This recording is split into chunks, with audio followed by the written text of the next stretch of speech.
We Made This.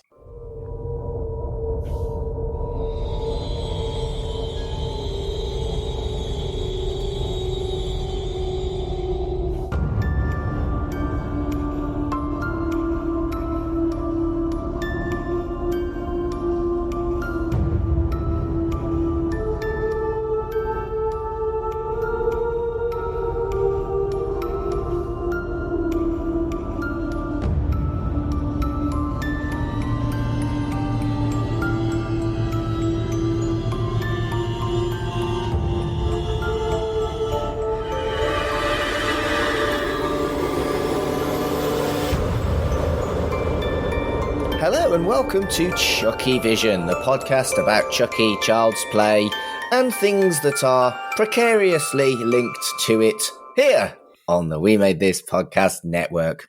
My name is Mark Adams and I am your host for this month's episode, and with me at this time is my co-host Dev Elson. Hello, Dev.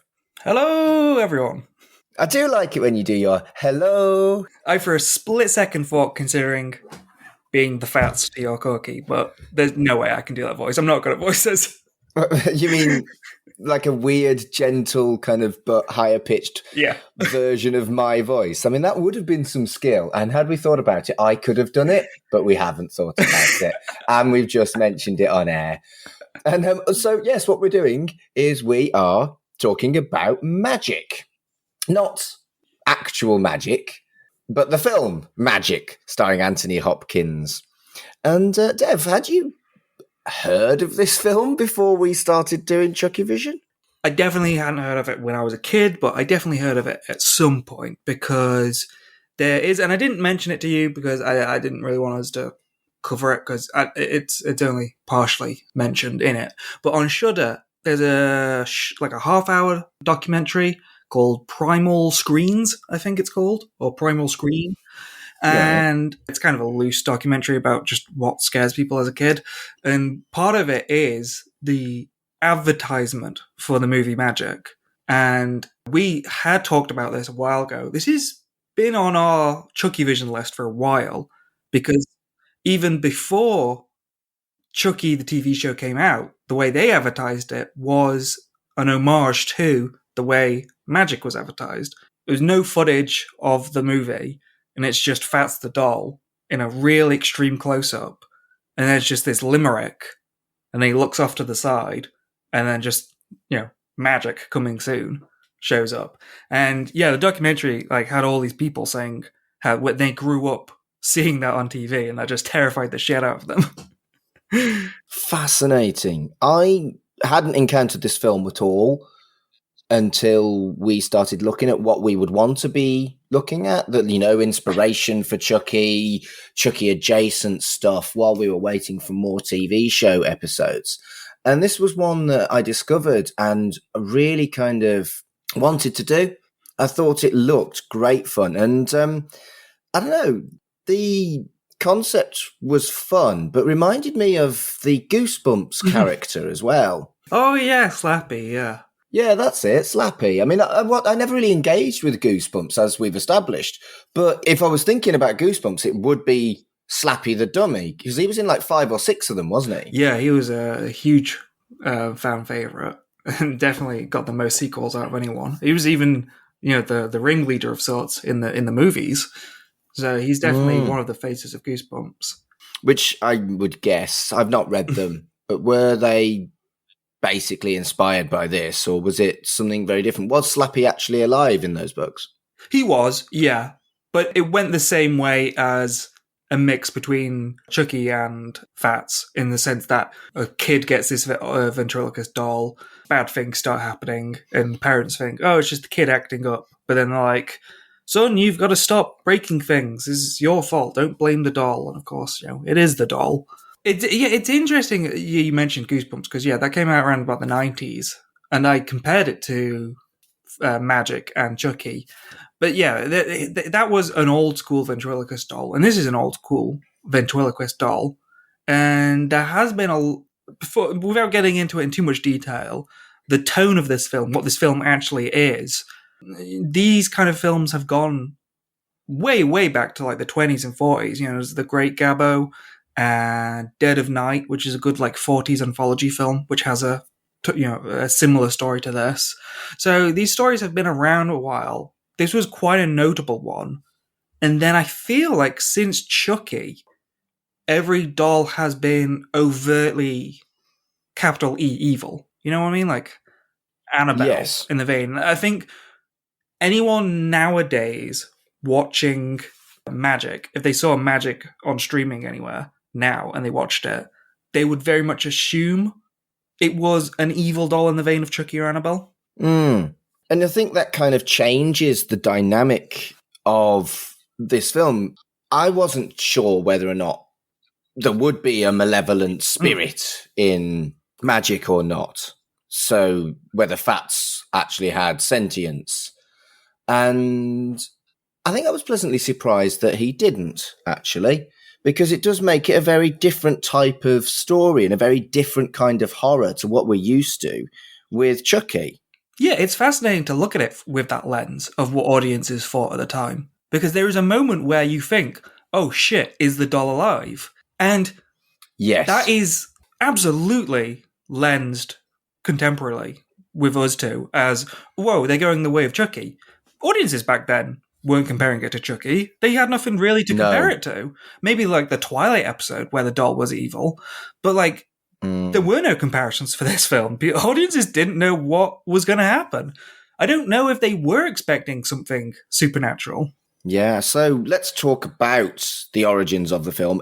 It was released in 1978, and putting that into perspective, this film is as old as me, because I was also released in 1978. It's got a really high Rotten Tomatoes score. It's got an 86% score. Would you say that that is a score that you would agree with? Would. High 80s, yeah. It's a very solid film without going into a full review.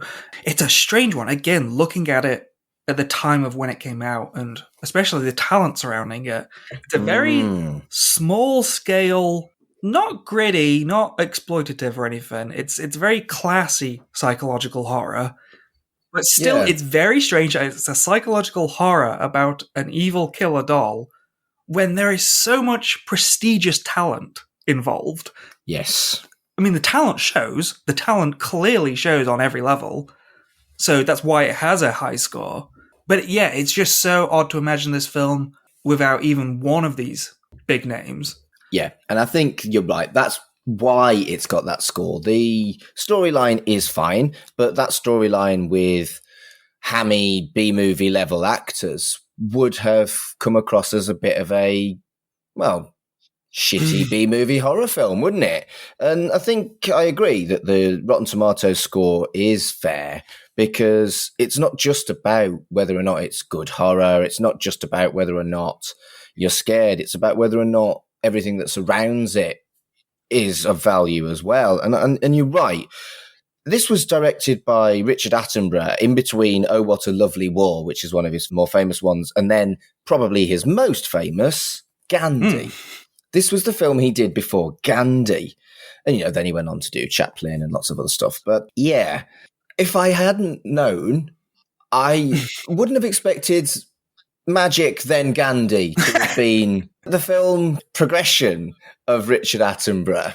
It's fascinating, really. Yeah. I wonder if that name really tracks outside of England, because he is a national treasure. He was in Jurassic Park. It fucking does. I was just about to say, yeah, he is an international face at the very least, because most people recognize him as Richard Hammond from Jurassic Park, or Santa Claus from, it was Miracle on 34th Street, wasn't it?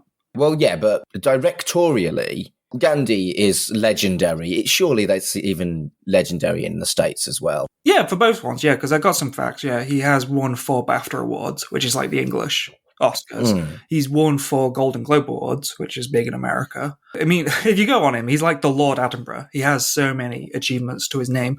And yeah, it is strange the way you look at that, because I looked at Anthony Hopkins, I looked at the writer, I looked at where this film fits in their prestigious careers. And it is strange, yeah. He did Oh, What a Lovely War in 1969. He had just done the year prior A Bridge Too Far with Anthony Hopkins. It was a smaller part. He wasn't a lead in that. And then he'd done Gandhi, and he won 2 Academy Awards for Gandhi. And I watched a little bit of an interview. I didn't watch the full thing, but I watched a little bit. And one of the first questions the interviewer put was, "You're quite well known for these historical epics. Like, why did you do such a small-scale personal film suddenly?" But I think it's really cool that he did, because I'm glad we've got this. And it's not just Richard Attenborough and Anthony Hopkins that are huge names. Blink and you miss it. Obviously, maybe some people don't tend to take notice of who's doing the music, but it's Jerry fucking Goldsmith. You know, the man who wrote the Star Trek films and Rambo and Gremlins and Mulan and many, many other things. He's a legend as well. Yeah, I looked at the reviews at the time, and good or bad, a lot of them were saying how praiseworthy the score was. And it was a great score. Yeah, it really was. And I think it's fascinating that twice in this run of specials, we've focused on the music that you wouldn't have expected to be a focus for horror films with dolls in. But, you know, we've had Dolly Dearest, which had a soundtrack that it had no right to have. That was that good.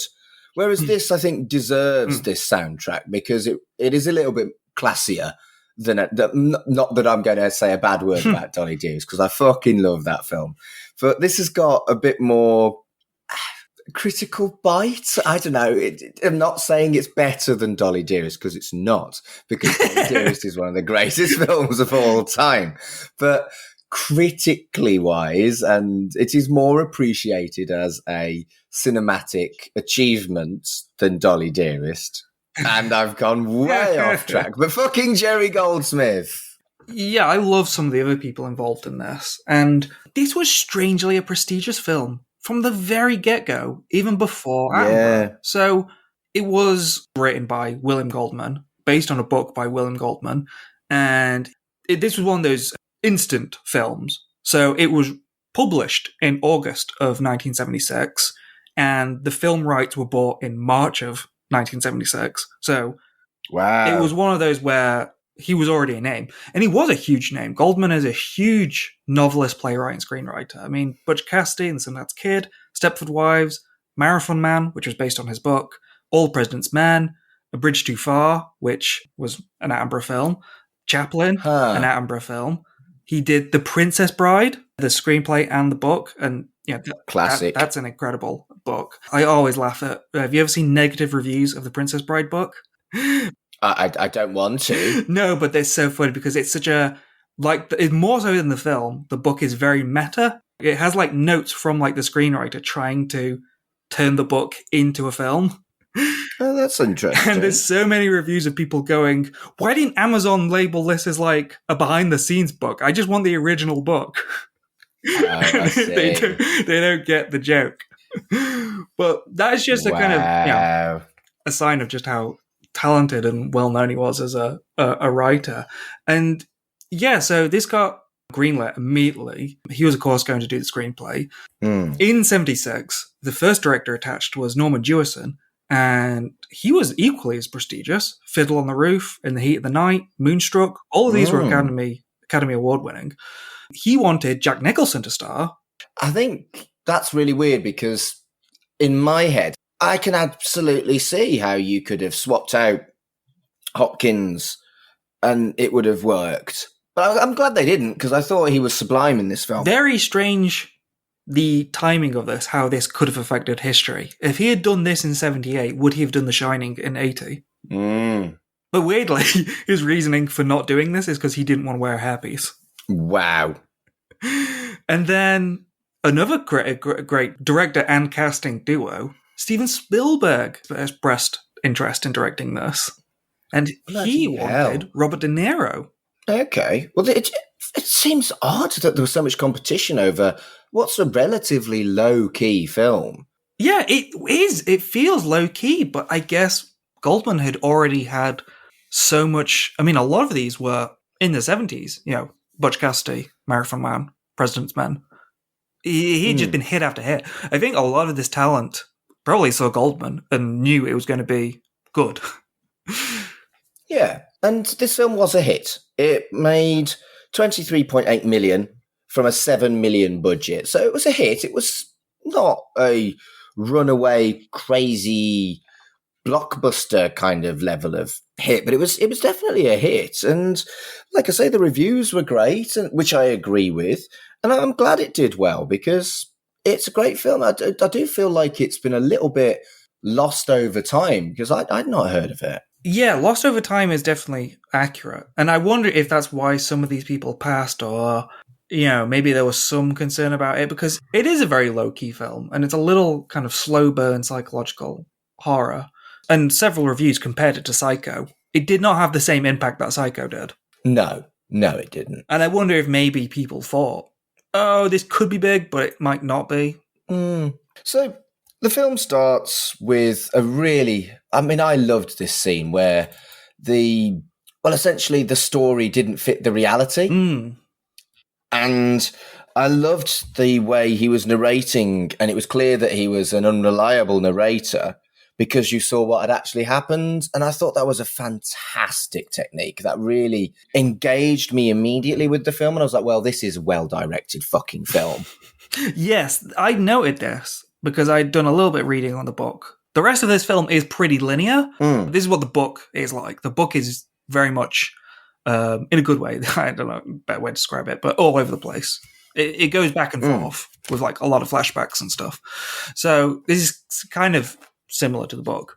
And yeah, I really like how you put it. Yeah, unreliable narrator. It really establishes his character, the character of Corky, because, you know, it's not a malicious lie. It's not a cruel lie. It's well-meaning, but obviously he's twisting things. It's his favored reality. Do you know what I mean? Like, yeah, he can't handle the harsh reality. And, you know, you do meet people who have delusions of how good they are at something, and it is very, very tragic. And there's a huge amount of tragedy and pathos for this character. He's not well, and he's put in awful situations, you could argue, and he has a crap time, and you can understand why he's lying at this point, because he doesn't want to face the reality of it. And it's sympathetic because he doesn't want to let down his mentor, Merlin. Again, it establishes his character so well in both regards, because it's incredibly sympathetic. You do have sympathy for him. But to make that Psycho illusion, he is Norman Bates. Yeah. Both very empathetic and kind of, well, pathetic in a way. But then also, you see throughout, he has this sadistic cruelty to him. And you get a very early instance of his anger issues when he lashes out at the audience, because you're obviously sad for him that this audience isn't paying any attention to his magic act. But then you get that element of his defensiveness. And he says, like, I did everything right. I was in the right. They were in the wrong. Yeah, and I think you see that with people sometimes, that even if there is an element of truth in what they say, they won't take any responsibility for botching something. Yeah, because we see what happened. And yes, he did do the magic trick well, but like his performance, like he was a sweaty mess.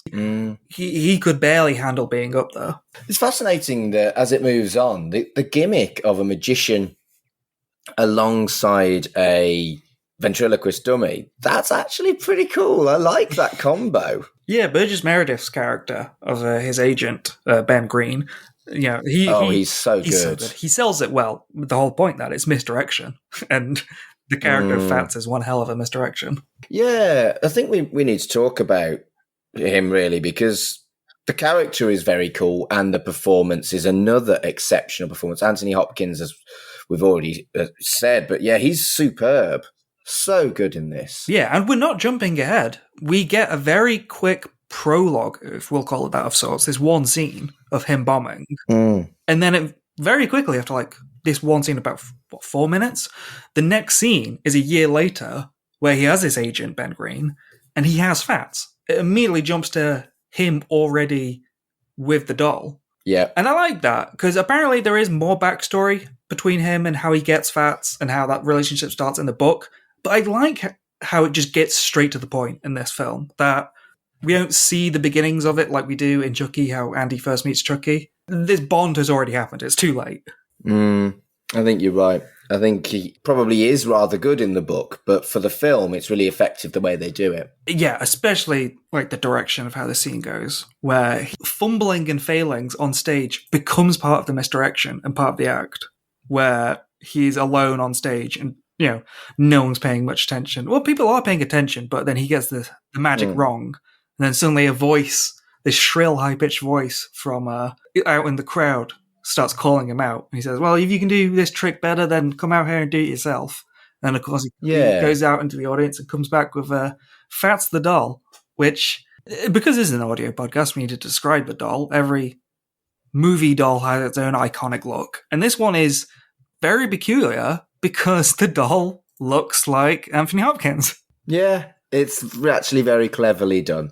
It looks like a classic dummy, but also looks like Anthony Hopkins as well. So it's done really, really nicely. Yeah, it's absolutely modelled on him, especially like the hair, which I guess is a hairpiece since that was in the behind the scenes. But the hair matches. His piercing blue eyes are used to great effect on the doll. And they have the same outfits later on in the film as well. Oh, yeah. And that's a very strange look because he's not dressed in the way that Annabelle or Chucky are, in a very kind of infantile sense. Fats the doll is dressed like an adult. He is an equal to Corky. Well, he's just like an adult with questionable fashion sense. Some very hipster looks here. A lot of denim, a lot of kind of fisherman looks with like beanies. Yeah, and the jumpers as well. There are a lot of stuffed jumpers. Because we're talking about Fats here, I want to bring up an interesting review I saw from the Washington Post in 1978. Having become a ventriloquist, Corky turns schizophrenic. This is not an original gimmick either, but the rules of any drama, magic or otherwise, then demand that each of the two characters, the ventriloquist and the dummy he manipulates, personify something different, if only different sides of the same personality. In this case, they dress alike, they talk to each other, their careers are inextricably tied together, but there is no valid difference between them, except that the dummy seems slightly brighter, but the ventriloquist gets the girl. And this is not enough to justify splitting the character in two. Disagree. Yeah, I think the point of this film is that he very deliberately or unconsciously builds the doll to look like him. The doll isn't meant to be a different personality. It is meant to be who he wants to be, in a way, but is too afraid to be. I think it is that, but I also think it's the voice in the back of your head, yourself. The dummy quite often represents your self-doubt as well, because he's almost kind of like kicking him, saying you're bad, but you can do this to not be bad. And people do have that voice in their head sometimes, and it's like a personification of that as well. No, I think you're right. It isn't. I never felt like it was schizophrenia. I felt like it was talking to yourself in a lot of ways. Yeah, it's a very slow burn thriller, so it really takes a while before it actually turns into like the horror genre. But yeah, right from the start, though, we know that Corky has anger issues before he even personifies it in the form of Fats. Well, yeah, I do feel like Fats quite often, more often than not, is just a strong representation or maybe metaphor of the torture of your own self-doubt. He is literally having the conversation some people might have in their own heads with a doll on his arm. Yeah, we have a sympathy for him throughout the film, but it's a tested sympathy because it's not like this doll is a completely separate entity. It's not a separate voice. No. There's numerous moments throughout where Corky himself is quite cruel. He has these moments of cruelty. Yeah, and that's what I'm saying, that they are the same person. It's not like they're schizophrenic at all. Yeah, it's not schizophrenia in any sense. There's a lot of mentions of mental illness and medical checks throughout this. So, they're definitely saying it is something, but a lot of it is him just kind of trying to get away with some of this behavior without having to actually say it himself. But of course he is. I want to talk about Anthony Hopkins and his method acting.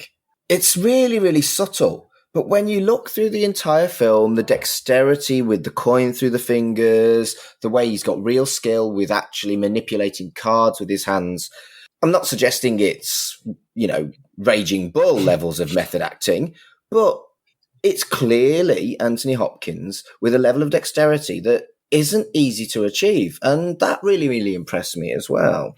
Yeah, I couldn't find much behind the scenes information on this, so I didn't know what levels there were. I did see somewhere that it didn't say a lot, it just said a lot of the ventriloquism was done by another guy.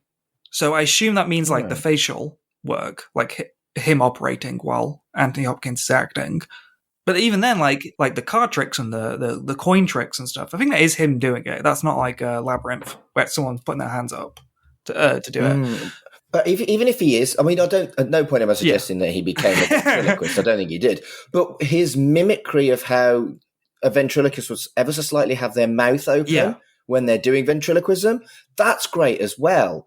He does such a fine, fine job in this, like a noticeably fine job. And, you can see how this horror acting became the man that was going to give us the iconic Hannibal, because this is a great performance followed by that great performance in horror. Yeah, absolutely. Yeah, there's definitely command then between Hopkins' performance and the direction. It is such a really it's such a fine line, because they don't make him out to be, well, there's a lot of teasing in this about the title magic. They don't tease it that it is magic. They do show the tricks behind him. He does, even if it's post production, like his voice being just recorded and not him actually voice, he still acts as if you can see his jaw move, you can see his like throat move as if he's doing it. And again, similarly, there's a lot of direction by Attenborough where you don't think that, the doll might be alive, because when he moves away from the doll, he's not controlling the doll, it's still, the same with the voice and stuff. Like, it's never presented as if it might be magical. It is presented as if he is just doing this. Yeah. I just love Anthony Hopkins' performance in this. It is compelling, and it matters how good it is, because otherwise this could have been quite a hokey film. Yeah. And you could argue maybe, not that you could, I'm not arguing it, but you could argue maybe it's hokey because of how over the top he goes, but disagree. No, I disagree with that. I think it is a really good performance. I mean, he is so extremely high strung. And the back and forths especially, we'll get to him later. But like when it's him actively arguing with Fats, those scenes are incredible. There's a couple of things I wanted to note specifically from the direction and the music. The scene with the wiping of the car window, that was a chef's kiss moment. And also the discords from the harmonica during the sex scene and the focus on the face of the doll. Holy shit! That was so good. Just those two particular moments really kind of struck me as, damn, these fuckers know what they're doing. Yeah, there were a few moments like that, like very particular shots that I loved. I really loved a moment near the end when he has his back to Peg, like he can't really speak to her, so he has his back to her, and like he has Fats over his shoulder, so he's looking at her talking while he isn't. I thought that was a really good, well performed. And then generally, because it's a psychological thriller. You can say it's horror. I'm fine with calling it horror, but it's not meant to be overly scary. But there was one very brief shot that did spook me for a split second when he is dragging a body out to the lake, and he's like right up in the camera, foreground. He moves away, and then right there is a window with Fats, just like his huge head just staring through, watching him. Yeah. I think you're right. It is a psychological thriller that is heavily influenced by horror. And the gore isn't horror level gore. But, holy shit, the bludgeoning with Fats. We've seen something very similar to that in Chucky, haven't we? And I think we looked at it at the time that it was explicitly inspired by this scene. There's the scene where Junior bludgeons his dad in series 1 of Chucky with Chucky was directly homaged to this.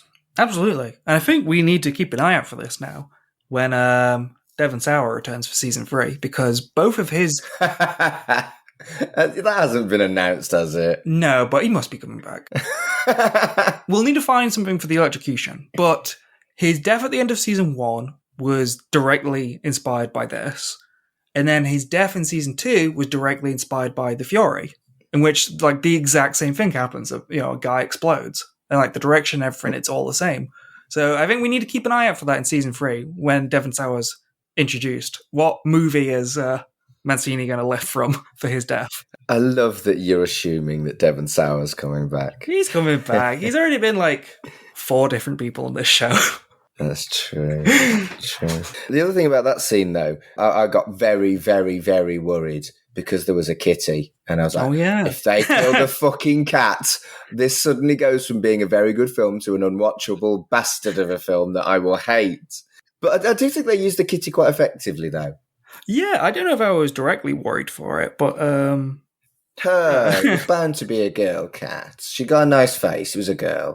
Yeah, it was an intriguing attention to detail when he is killing Ben Green, that the cat walks out and witnesses it. And like any cat, just watches on with like, what are you doing? Is there food? I liked the addition of the cat because the cat didn't get hurt. I thought it was effective, but I know I love cats, but I find a lot of the time with violence towards animals, it is just unnecessarily gratuitous. And I'm glad that this was relatively subtle. And I thought it worked, actually. Yeah. The other horror element was the waking, the fighting, and the drowning with superb music. Whilst technically, I suppose it was an action scene, that was definitely horror as well.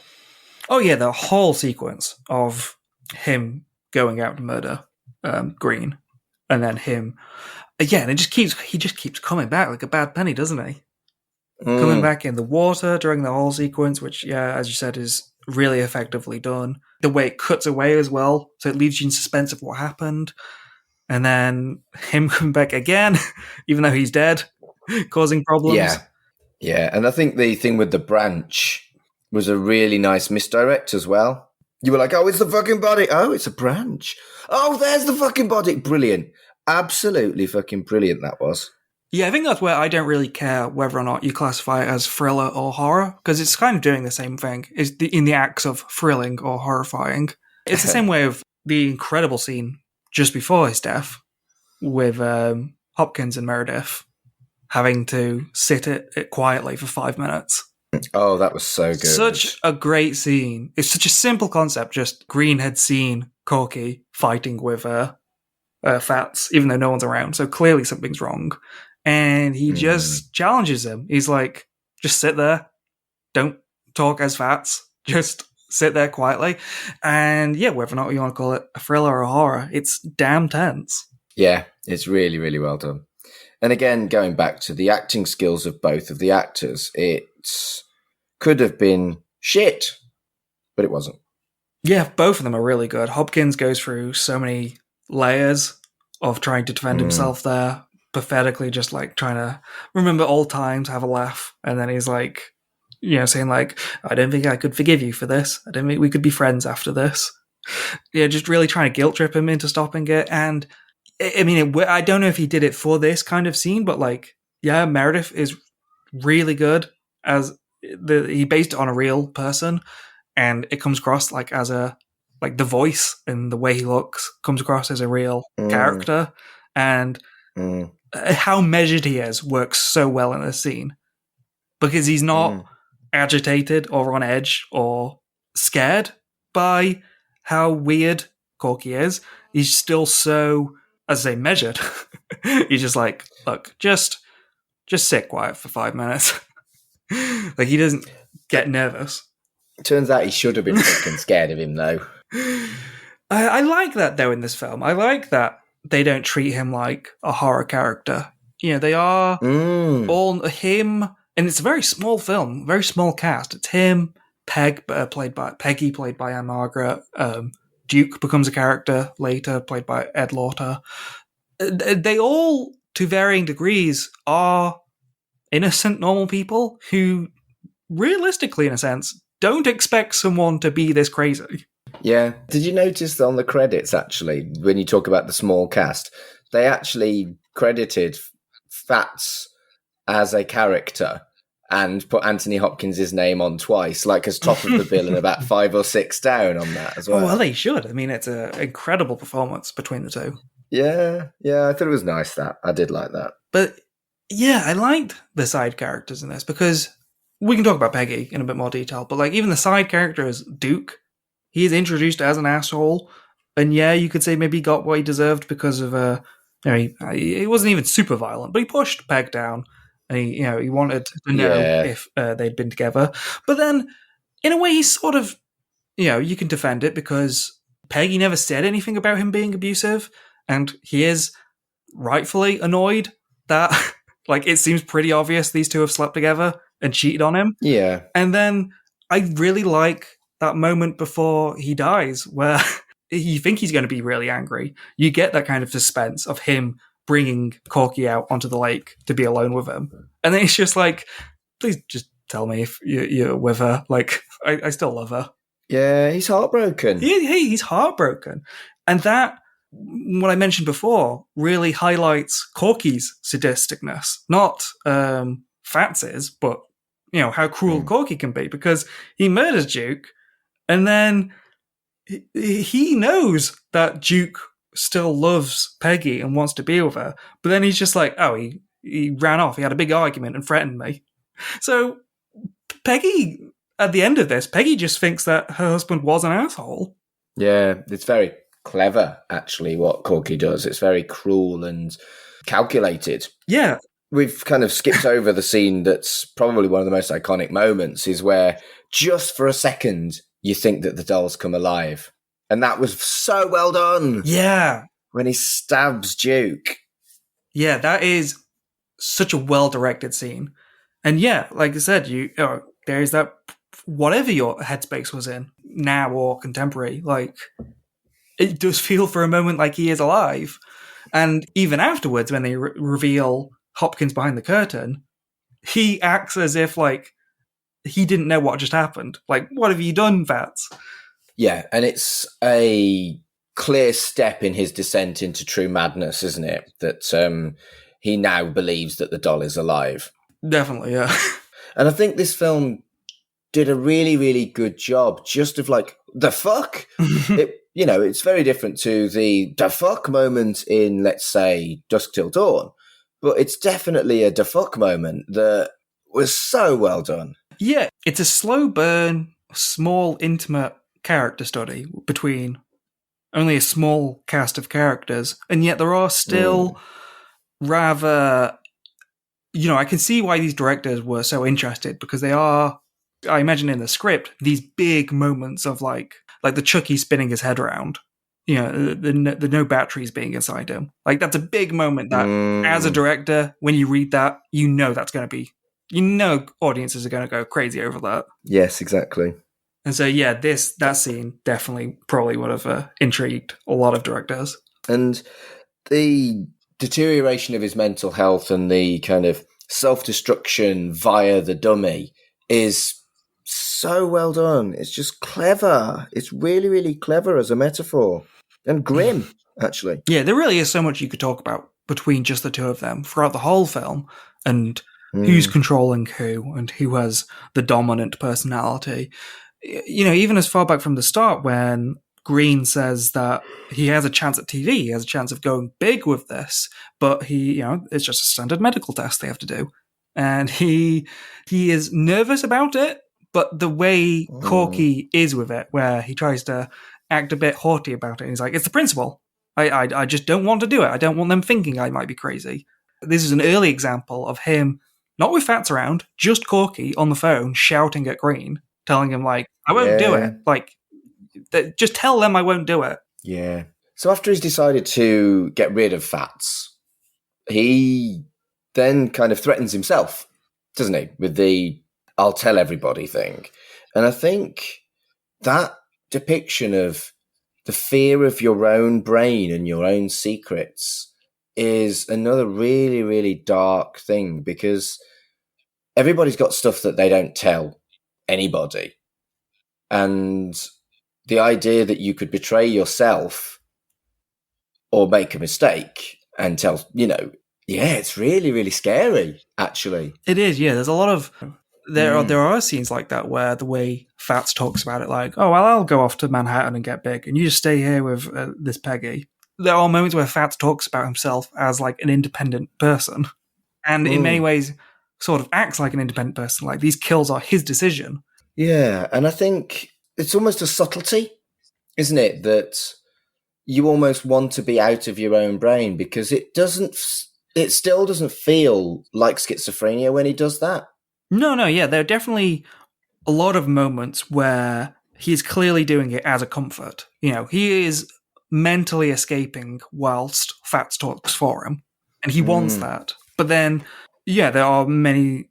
Well, I mean, the whole film really is an example of why that's a bad idea, because obviously he knows things are going to go bad if Green goes off and tells everyone, or Duke finds Green. You know, there are moments where obviously something bad is going to happen and Fats steps in and deals with it. But even then, like, I think killing Duke, like, that was kind of the end of the line. I think once you killed Duke, there was no way you could hide him and just move on. But I think what's really well done in this film is it's not that he's portrayed as a monster. He's portrayed as someone who is mentally ill, who isn't looked after. And unfortunately, when Ben does get to that point and realizes it's too late, and it's actually a very, very sad depiction and reality of mental health deteriorating to the point where it's not actually his fault. He's gone so far into his own mental health problems that he isn't actually to blame for this. But I think it's done really well that they don't paint him as a monster.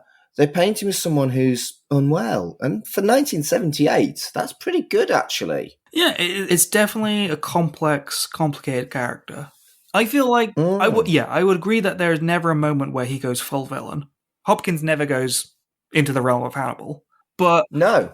Yeah, it's definitely interesting about the idea of culpability. Because I would say at times Corky is as cruel as Fats. Yeah, again, it's not schizophrenia. It's like he uses Fats to make different decisions than he would.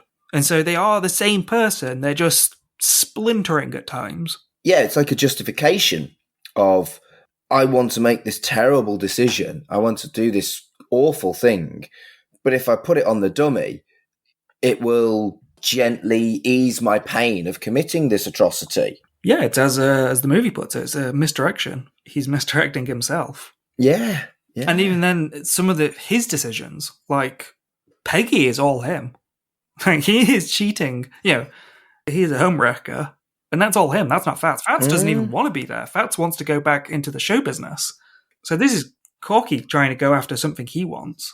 And there's a lot of good scenes with, we haven't talked about it, but Anne Margaret is really good in this film. There's good scenes between the three of them, but there's a lot of good scenes where it's just hit her and Corky. And you get an idea of how Corky is by himself, but also how Fats, he's still in there, and there's still issues.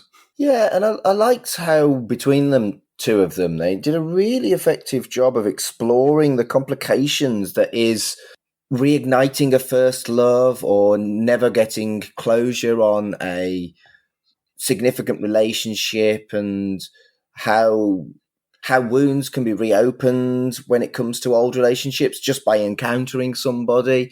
I thought that was all really real, and it felt like something I could maybe understand, having made some poor decisions with exes in the past. Yeah, exactly that. Yeah, Goldman actually said that Anne Margaret was really underrated in this, because even more so than like Chucky, how the mother is unbelieving, but then slowly starts to believe, and by the end of it, she's on the same boat as Andy. Really, throughout the whole film, Peggy doesn't know what's going on with Corky. And so that's difficult for an actress, because she's sort of in a different film than the others are, because to her, it is, as you said, it's just this kind of drama about two people reuniting and the strain of just the marriage and how their lives went differently. So she's really telling her own story here. And there's a lot of good scenes, you know. We didn't mention it, but like there's another huge scene between her and Corky when they're doing a magic act. where Corky's just trying to show off this act that he says how Merlin did this act with his wife, and he said that for a moment he could read her mind, and there was genuine magic happening. But like, it's almost to the point of Michael Ironside in Scanners in terms of just how intense and sweaty Hopkins is getting. Yeah, and I fucking love Scanners. I really love Scanners. All the Scanners films, even the shit ones, I love them. Did you notice, I thought a really intriguing part of that scene was, obviously you're paying attention to Hopkins and how good he is in this scene, but if you paid any attention to her, I find what's really interesting at the end of that scene is when he says like, oh, it's the three of clubs, like, and he has this little mini breakdown where he's like, I didn't fail. She never shows him what card she had. I mean, he did get it right, though. Did he, though? Yeah, he did. I'm sure you don't see what card she has. Or did you see it at the start? You did. You saw it at the start. She picked the three of clubs, so you did get it right. It was a blink and you miss it moment. And I wonder whether that scene would have benefited from him actually getting it wrong, but she lied. That's how I took it. But no, if you see it. Oh, I see. But that's still how I felt about the scene as a whole. How it's, the title isn't called Fats. It isn't called Doll or whatever. It's called Magic. It's about the more open idea of believing in something, even though it's not real.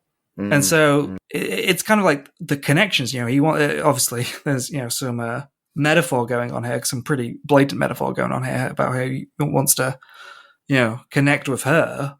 But like, there's a lot of parallels between, how he connects with Fats versus how he connects with other real people. So that's made me think, actually, I don't think I like the title. do you like the title of this film? I think with the very surface level of reading I just did, I think if you really went into it, I think I might like it. I mean, I like the title. I think maybe it makes the film, like, unless you see the cover with Fats the Doll, it's a film that I don't know, like maybe that didn't help with its popularity. Yeah, I don't think it's the kind of film that I would expect magic to be. I guess I was expecting wizards and warlocks if I didn't know about the dummy. But I also don't think it should have been called Fats because that's a terrible name. I don't mind the doll being called that in the film itself, but why couldn't it have been Charlie? And the film could have been called Charlie, like Mithrigan, Yeah, I would go with I'm sticking with my take. I think that's maybe it's clearer in the book, but I think that's the point of it, that it's, he wanted to be a magician and he was enchanted with the idea of doing real magic. But like at the end, when Fats very cruelly breaks Peggy's heart about it, he says, it's not magic, it's just a cheap trick. Yeah, that was nasty, that was. Yeah, I think the title refers to him, that maybe we go into it thinking that it's magic and that Fats is this own person, his own personality that's making him do this, but really it's just misdirection. This is, and always has been, Corky doing these things. Yeah, and I think the last few scenes where he does that via Fats and then takes his own life, and then she comes back and says, I want to give this a go still. You just said a horrible thing. I found the last maybe 10 minutes a really tough watch, actually. Oh, yeah, super, super intense. The scene of, that scene of Peggy was super intense, and then afterwards, where it's a real breakdown for Hopkins as Fats the doll takes control over Corky. Horrible stuff when Fats is telling him to do stuff like run around and get on all fours and like smile, and he's just doing it. It's so frantic. Yeah.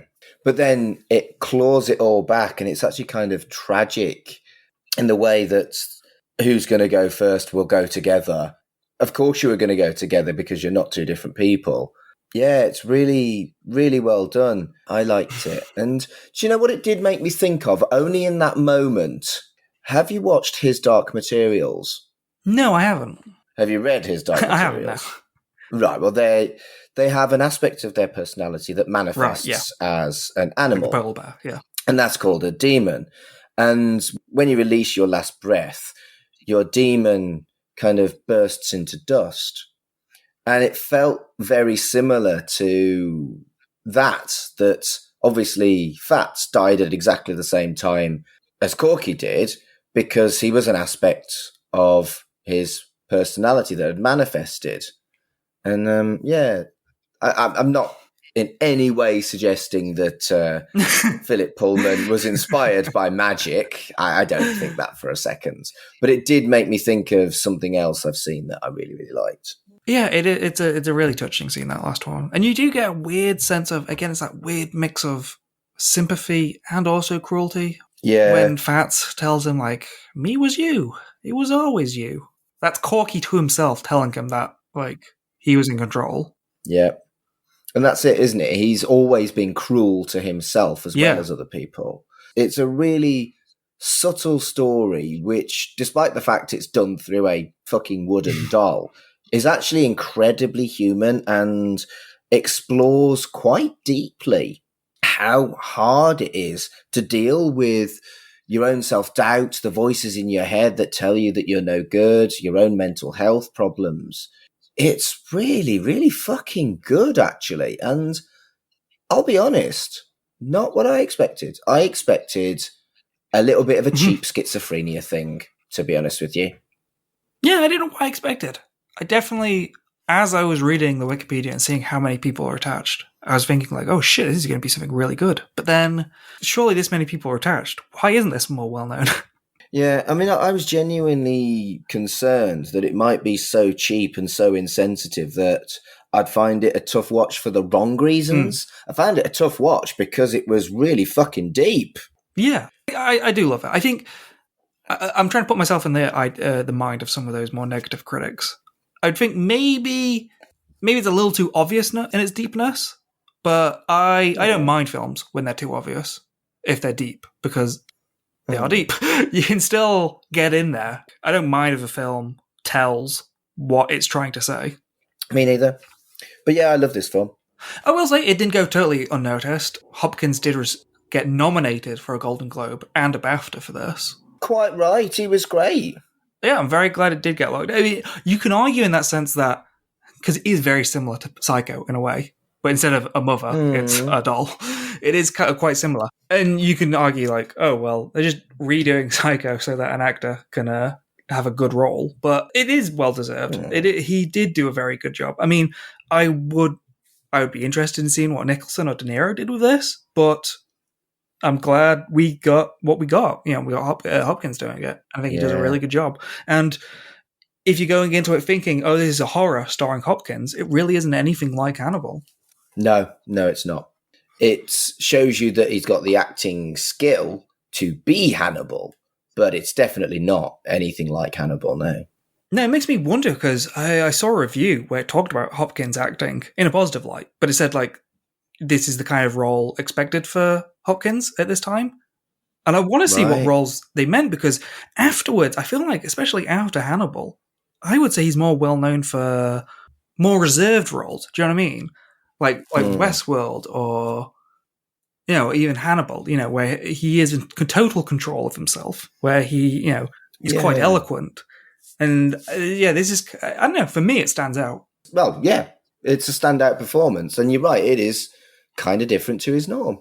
Well, Dev, this has been a good one. I've really enjoyed talking about this film. It's a little bit different, yet it does feel like out of all the Chucky adjacent stuff, particularly because, you know, there was the direct inspiration for a Chucky kill, it does feel like it's one of our more creditable episodes when it comes to in between seasons. But I'm really glad we did this one, and would love to hear what other people think about Magic. If you've watched it, let us know. Just tweet us at CHUCKYVISION and we'll have a chat.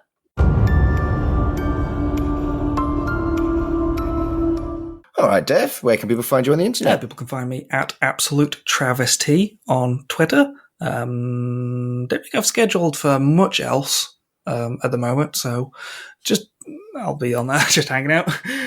I'm on at MarkAdamsHC on Twitter and Instagram. I'm better at Twitter because I don't like Instagram. I get really, really upset when it forces you to crop your pictures.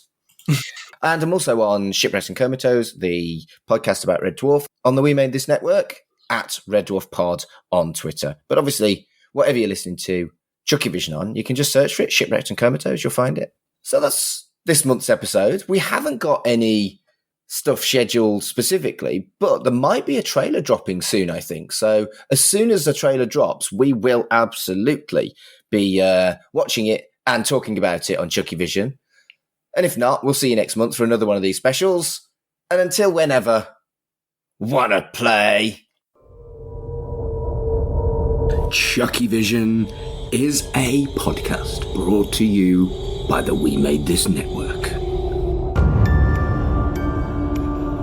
Follow us on Twitter at CHUCKYVISION. Follow the network on Twitter at WMT_network. Our website is wemadethisnetwork.com.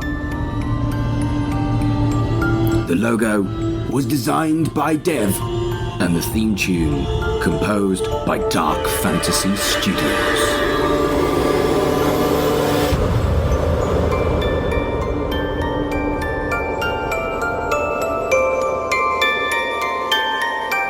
Wanna play? Art changes over time. This might feel weird to say because the art itself doesn't physically change, but if we agree that art tells us something about the world around us, what happens to that art once the world has changed? This is the question we try to answer on Movieversaries, a film podcast on the We Made This Network. I'm the host, Bo Nicholson, and in each episode, my guests and I celebrate and re-evaluate films on significant anniversaries. We examine films from all over the world through a critical lens to determine if they stand the test of time by exploring their themes, performances, and techniques. This year, our focus is on movies made in years ending in 3. So far, we've covered the avant-garde classic Meshes of the Afternoon from 1943. On the other end of the spectrum, how does the technical marvel Jurassic Park hold up 30 years later? We also delve into other iconic films of their time, such as King Kong from 1933, 8.5 from 1963, and Return of the Jedi from 1983. From European art house to action, comedy, and horror, if a film is celebrating a significant anniversary, we're discussing it. Don't miss out. Subscribe to Movieversaries now, wherever you get your podcasts.